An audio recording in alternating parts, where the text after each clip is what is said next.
सनातन हिंदू धर्म के समस्त दर्शन का स्वरूप है श्रीमद् भगवद गीता। सच मायने में यह ग्रंथ प्रत्येक व्यक्ति को जीवन जीने की कला सिखाता है। आम जनमानस के लिए इस ग्रंथ का वास्तविक संदेश जान पाना आज एक दुरूह कार्य हो गया है, क्योंकि प्रत्येक भाषाओं की अपेक्षा संस्कृत भाषा से लोगों की काफ़ी दूरी बन चुकी है। ऐसे में इस महान ग्रंथ को समझ पाना लोगों के लिए काफ़ी मुश्किल होता है। जैसे महर्षि वाल्मीकि कृत रामायण का गोस्वामी तुलसीदास जी ने अपनी बोली हिंदी भाषा में रूपांतरित किया तो राम कथा का प्रभाव आम जनमानस के दिमाग तक पहुंच सका। ठीक उसी प्रकार श्रीमद् भगवद गीता के भी मूल रूप से हिंदी अनुवाद की आवश्यकता है। हालांकि इस दिशा में कई लोगों ने कार्य किया है, लेकिन आजमगढ़ की पावन भूमि पर पैदा हुए प्रसिद्ध लेखक व कवि तथा पेशे से शिक्षक पंकज कुमार मिश्र वात्स्यायन ने इस महान ग्रंथ को हिंदी गजल के रूप में लिखने का जो कार्य किया है वह सराहनीय है। इस महान ग्रंथ का अनुवाद हिंदी गजल के रूप में करने के बाद ऐसा अनुमान है कि यह आम जनमानस में कल्याणकारी साबित होगा। संकल्प के धनी यशस्वी रचनाकार पंकज कुमार मिश्र वात्स्यायन द्वारा रचित निष्काम शीर्षक से प्रकाशित श्रीमद् भगवद गीता का भावानुवाद साक्षात सनातन परमेश्वर पुरुषोत्तम के अस्तित्व की सुखद अनुभूति प्रदान करेगा। आजमगढ़ जनपद मुख्यालय पर होटल मानसरोवर के सभागार में आजमगढ़ की मीडिया को समर्पित निष्काम पुस्तक का लोकार्पण बतौर मुख्य अतिथि पूर्वांचल के जाने माने साहित्यकार शिक्षाविद प्रोफेसर प्रभुनाथ सिंह मयंक के कर कमलों द्वारा संपन्न हुआ। लोकार्पण समारोह को मुख्य अतिथि संबोधित करते हुए प्रोफेसर मयंक ने पंकज कुमार मिश्र की रचित पुस्तक निष्काम की प्रशंसा करते हुए कहा कि श्रीमद् भगवद गीता का हिंदी में अनुवाद काफ़ी कठिन है। ऐसे में इस महान ग्रंथ का हिंदी भावानुवाद कर गजल व कविता के रूप में प्रकाशित निष्काम समाज के लिए काफ़ी कारगर साबित होगा।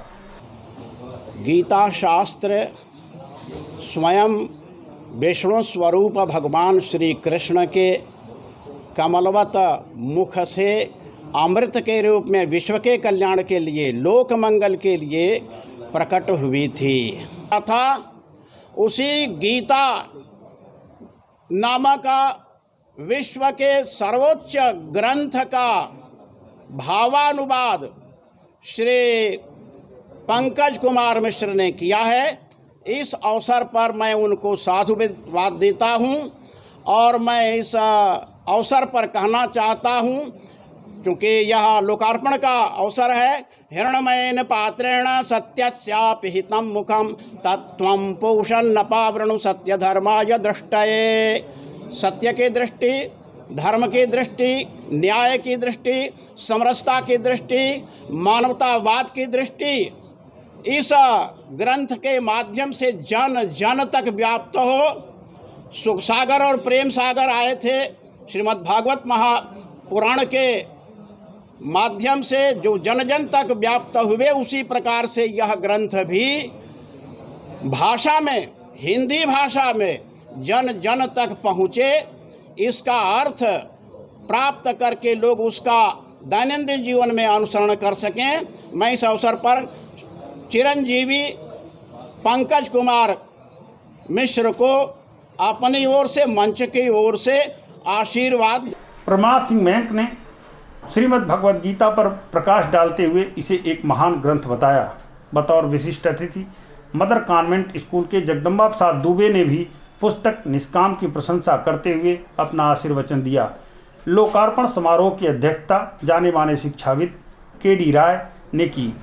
पूर्वांचल पीजी कॉलेज सहित कई शैक्षणिक संस्थाओं के संस्थापक डॉक्टर मातबर मिश्र ने सबका आभार व्यक्त करते हुए सभी को धन्यवाद दिया। पत्रकारों को संबोधित करते हुए प्रसिद्ध ग्रंथ श्रीमद् भगवद गीता को हिंदी गजल के रूप में निष्काम नाम से प्रकाशित पुस्तक के लेखक पंकज कुमार मिश्र वात्स्यायन ने कहा कि श्रीमद् भगवद गीता एक ऐसा ग्रंथ है जिसे सभी धार्मिक आध्यात्मिक पुरुष पढ़ना तो चाहते हैं, किंतु अधिकांश तो पढ़ने के स्थान पर उसकी पूजा करके संतुष्ट हो जाते हैं। इसका प्रमुख कारण है उसकी संस्कृत भाषा, जिसको जानने वाले लोगों नहीं के बराबर है। दूसरा कारण यह है विषय की जटिलता। श्रीमद् भगवद गीता एक ऐसा ग्रंथ है जिसे थोड़े में बहुत कुछ कहने का प्रयास किया गया है। इसी वजह से इस ग्रंथ को समझने में बहुत कठिनाई होती है। ऐसे ही संकल्प के धनी इस पुस्तक के यशस्वी रचनाकार पंकज कुमार मिश्र वात्स्यायन ने सर्जना के बीच दादी माँ भुवनेश्वरी देवी के सहज आध्यात्मिक सानिध्य व पिता प्रसिद्ध शिक्षाविद डॉक्टर मातबर मिश्र के शैक्षिक, सामाजिक समरसता निवेश के बीच स्वतः अंकुरित हुई। 3 भाइयों में दूसरे नंबर पर पंकज कुमार मिश्र मूलतः आजमगढ़ जनपद के रानी सराय के ग्राम गाँवखोर के निवासी हैं। पेशे से शिक्षक पंकज कुमार मिश्र की शिक्षा दीक्षा आजमगढ़ और जौनपुर दोनों जनपदों के मध्य हुई, क्योंकि पिताजी की कर्मभूमि जौनपुर रही। 5 सितंबर 1976 को जन्मे पंकज कुमार मिश्र पेशे से शिक्षक हैं। मूलतः विज्ञान वर्ग के विद्यार्थी होने के साथ ही श्री मिश्र ने स्नातकोत्तर पर शिक्षा शास्त्र, अर्थशास्त्र एवं व्यवसाय प्रबंधन की भी पढ़ाई की है।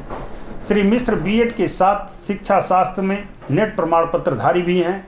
बीएड विभाग में 3 वर्षों तक सेवा देने के बाद मौजूदा वक्त में बेसिक शिक्षा विभाग में सहायक अध्यापक के पद पर कार्यरत हैं। लेखन में रुचि श्री मिश्र की स्नातक कक्षा से ही रही। अब तक आपकी कई रचनाएं विभिन्न पत्र पत्रिकाओं में प्रकाशित हो चुकी हैं। श्री मिश्र की 2 पुस्तक अधिगम शास्त्र व पर्यावरण शिक्षा एवं राष्ट्र गौरव का प्रकाशन हो चुका है। पत्रकारों से बातचीत करते हुए श्री मिश्र ने कहा कि उनका मानना है कि श्रीमद् भगवद गीता शिक्षा मनोविज्ञान पर विश्व की प्रथम पुस्तक है। इस मौके पर जिले के पत्रकारों के अलावा अनेक विद्वज्जन मौजूद रहे। श्रीमद् भगवद गीता का हिंदी गज़ल में यथारूप प्रस्तुतिकरण है, प्रकटन है।